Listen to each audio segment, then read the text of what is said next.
राधे राधे सभी को, जय श्री कृष्णा। स्वागत है आप सभी का हमारे YouTube चैनल दिव्य कथा मंथन में। आज हम आपको नवरात्रि व्रत की कथा सुनाएंगे। कथा अच्छी लगे तो वीडियो को लाइक करें और चैनल को सब्सक्राइब करें। नवरात्र के दिन माँ दुर्गा की उपासना की जाती है। श्रीमद् देवी भागवत पुराण के अनुसार नवरात्रि के 9 दिन जो व्यक्ति विधि विधान से माँ दुर्गा के अलग अलग स्वरूपों की उपासना करता है उसकी सारी इच्छाएँ पूरी हो जाती हैं। लेकिन नवरात्र के इन पवित्र 9 दिन तक माँ दुर्गा के अलग अलग स्वरूपों की कृपा पाने के लिए और मनोरथ पूर्ण करने के लिए पुराण में वर्णित इस कथा का पाठ करना चाहिए। आइए सुनते हैं नवरात्रि व्रत की संपूर्ण कथा। बृहस्पति जी बोले, हे ब्रह्मा जी, आप बहुत ही बुद्धिमान, चारों वेद और सर्व शास्त्र को जानने वालों में सबसे श्रेष्ठ हो। हे भगवान, कृपा कर ये बतलाएं कि चैत्र, अश्विन, माघ और आषाढ़ मास के शुक्ल पक्ष में नवरात्र का व्रत क्यों किया जाता है। हे प्रभु, इस व्रत को करने से क्या फल प्राप्त होता है, इस व्रत को करने की विधि क्या है और सबसे पहले इस व्रत को किसने किया, कृपया करके मुझे यह सब विस्तार से बताइए। बृहस्पति जी का ऐसा प्रश्न सुनकर ब्रह्मा जी कहने लगे, हे बृहस्पति, प्राणियों का हित करने की इच्छा से तुमने बहुत ही अच्छा प्रश्न किया है। तो सुनो, जो मनुष्य मनोरथ पूर्ण करने वाली दुर्गा, महादेवी, सूर्य और नारायण को ध्यान करते हैं वे मनुष्य धन्य हैं। यह नवरात्र व्रत सभी मनोकामनाओं को पूर्ण करने वाला है। इसके करने से संतान चाहने वाले को संतान सुख, धन चाहने वाले को धन, विद्या चाहने वाले को विद्या और सुख चाहने वाले को सुख मिलता है। इस व्रत को करने से रोगी मनुष्य को रोग दूर हो जाता है और कारागार में पड़ा हुआ मनुष्य बंधन से छूट जाता है। मनुष्य की तमाम विपत्तियां दूर हो जाती हैं और उसके घर में संपूर्ण संपत्तियां आकर उपस्थित हो जाती हैं। इस व्रत को करने से संतान हो जाता है। समस्त पापों को दूर करने वाले इस व्रत के करने से ऐसा कौन सा मनोरथ है जो सिद्ध नहीं हो सकता। ब्रह्मा जी आगे बताते हैं कि यदि व्रत करने वाला मनुष्य सारे दिन का उपवास ना कर सके तो एक समय भोजन करे और उस दिन अपने बांधवों सहित नवरात्रि व्रत की कथा का श्रवण करे। हे बृहस्पति, जिसने पहले इस महाव्रत को किया है उसका पवित्र इतिहास मैं तुम्हें सुनाता हूँ। ब्रह्मा जी बोले, तुम सावधान होकर सुनो। इस प्रकार ब्रह्मा जी के वचन सुनकर बृहस्पति जी बोले, हे प्रभु, मनुष्यों को कल्याण करने वाले इस व्रत के इतिहास को मेरे लिए कहा। मैं सावधान होकर सुन रहा हूँ। आपकी शरण आए हुए मुझ पर कृपा करें। ब्रह्मा जी बोले, पीठत नाम के नगर में एक अनाथ नाम का ब्राह्मण रहता था। वह भगवती दुर्गा का भक्त था।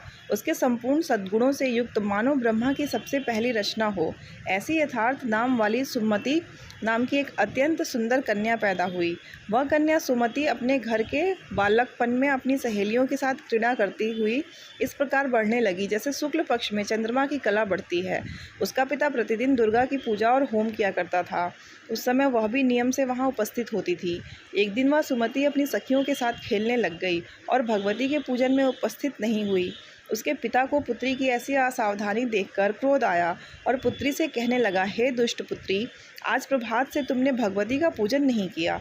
इस कारण मैं किसी कुष्ठी और जय माता दी दरिद्र मनुष्य के साथ तेरा विवाह करूंगा। इस प्रकार कुपित पिता के वचन सुनकर सुमति को बड़ा दुख हुआ और पिता से कहने लगी, हे पिताजी, मैं आपकी कन्या हूँ। मैं आपके सब तरह से अधीन हूँ। जैसी आपकी इच्छा हो मेरा विवाह कर सकते हो। होगा वही जो मेरे भाग्य में लिखा है। मेरा तो इस पर पूर्ण विश्वास है। व्यक्ति न जाने कितने मनोरथों को लेकर चिंतन करता है, पर होता वही है जो भाग्य में विधाता ने लिखा है।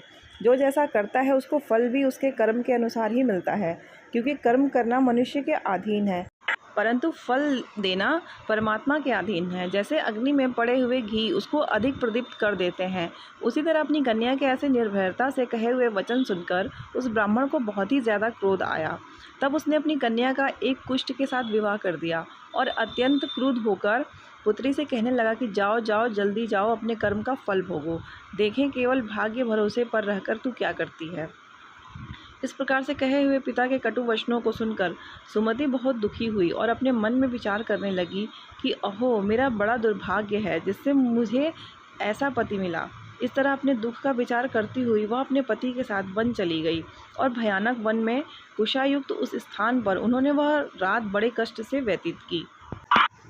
उस गरीब बालिका की ऐसी दशा देखकर भगवती पूर्व पुण्य के प्रभाव से प्रकट होकर सुमति से कहने लगी कि हे ब्राह्मणी, मैं तुम पर प्रसन्न हूँ। तुम जो चाहे वरदान मांग सकती हो।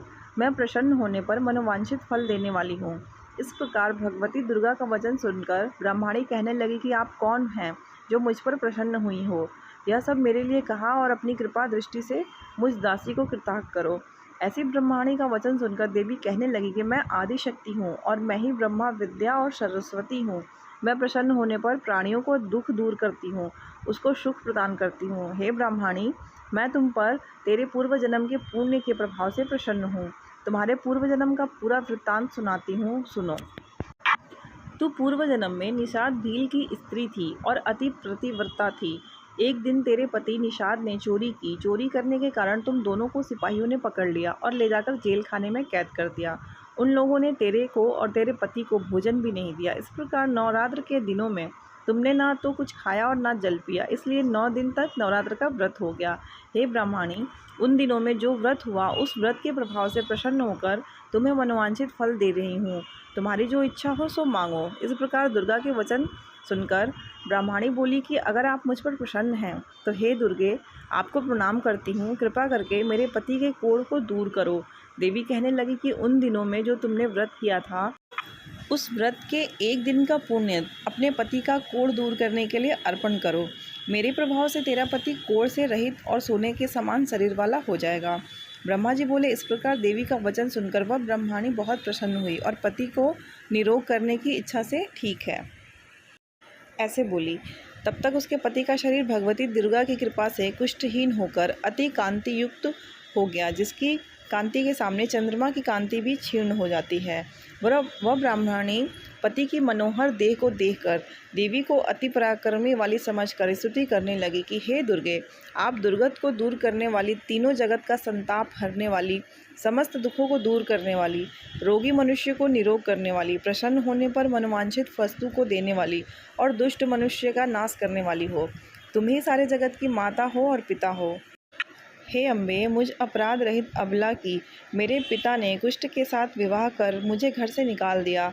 उसकी निकाली हुई मैं पृथ्वी पर घूमने लगी। आपने ही मेरा इस आपत्ति रूपी समुद्र से उद्धार किया है। हे देवी, आपको प्रणाम करती हूँ, मुझ दीन की रक्षा करो। ब्रह्मा जी बोले। हे बृहस्पति, इसी प्रकार उस सुमति ने मन से देवी की बहुत स्तुति की। उससे की हुई स्तुति सुनकर देवी को बहुत संतोष हुआ और ब्रह्माणी से कहने लगी कि हे ब्रह्माणी, तुम्हारे उदालय नामक का एक अति बुद्धिमान, धनवान, कीर्तिवान और जितेंद्रिय पुत्र शीघ्र ही होगा। ऐसा कहकर वह देवी उस ब्राह्मणी से फिर कहने लगी कि हे ब्राह्मणी, जो कुछ तेरी इच्छा हो वही मनोवांछित वस्तु तुम मांग सकती हो। ऐसा भगवती दुर्गा का वचन सुनकर सुमति बोली कि हे भगवती दुर्गे, अगर आप मेरे पर प्रसन्न हैं तो कृपा कर मुझे नवरात्रि विधि बताइए। हे दयावती, जिस विधि से नवरात्र व्रत करने से आप प्रसन्न होती हैं, उस विधि और उसके फल को मेरे लिए विस्तार से वर्णन करें। ब्रह्माणी के वचन सुनकर माँ दुर्गा ने मुस्कुराते हुए कहा, हे ब्रह्माणी, मैं तुम्हें वह नवरात्र व्रत विधि बताती हूँ जो समस्त पापों का नाश कर मोक्ष प्रदान करने वाली है।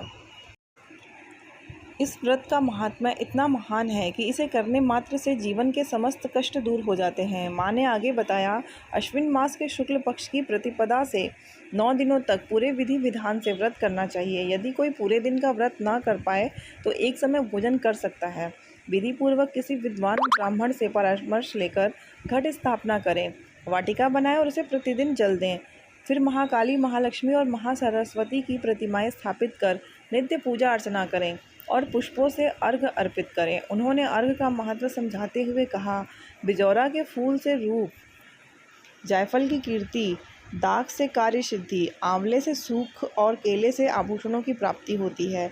इसी प्रकार हवन में खांड, घी, गेहूँ, शहद, जौ, तिल, नारियल और अन्य सामग्री अर्पित करनी चाहिए। गेहूँ से लक्ष्मी, खीर और चंपा से धन, आंवले से यश, केले से पुत्र और कमल से राज सम्मान मिलता है।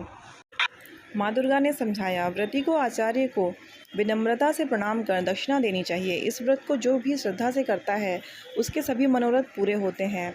इसमें तनिक भी संदेह नहीं कि 9 दिनों में किया गया दान और पुण्य करोड़ों गुना फल देता है। यह व्रत करने से अश्वमेघ यज्ञ फल का प्राप्त होता है। इतना कहकर देवी अंतर ध्यान हो गई। ब्रह्मा जी ने बृहस्पति से कहा, जो भी स्त्री या पुरुष इस व्रत को करता है उसे इस लोक में सुख और अनंत मोक्ष प्राप्त होता है। हे बृहस्पति, तुमने लोकहित के लिए इस व्रत के विषय में प्रश्न किया, इसलिए तुम धन्य हो। ब्रह्मा जी के वचनों को सुनकर बृहस्पति जी आनंद और कृतज्ञता से भर उठे और कहा कि हे प्रभु, आपने अमृत समान इस व्रत का महत्व सुनाकर मुझे अनुग्रहित किया। वास्तव में यही भगवती शक्ति संपूर्ण जगत का पालन करने वाली है, जिसके प्रभाव को जान पाना कठिन है। दुर्गा माता की जय।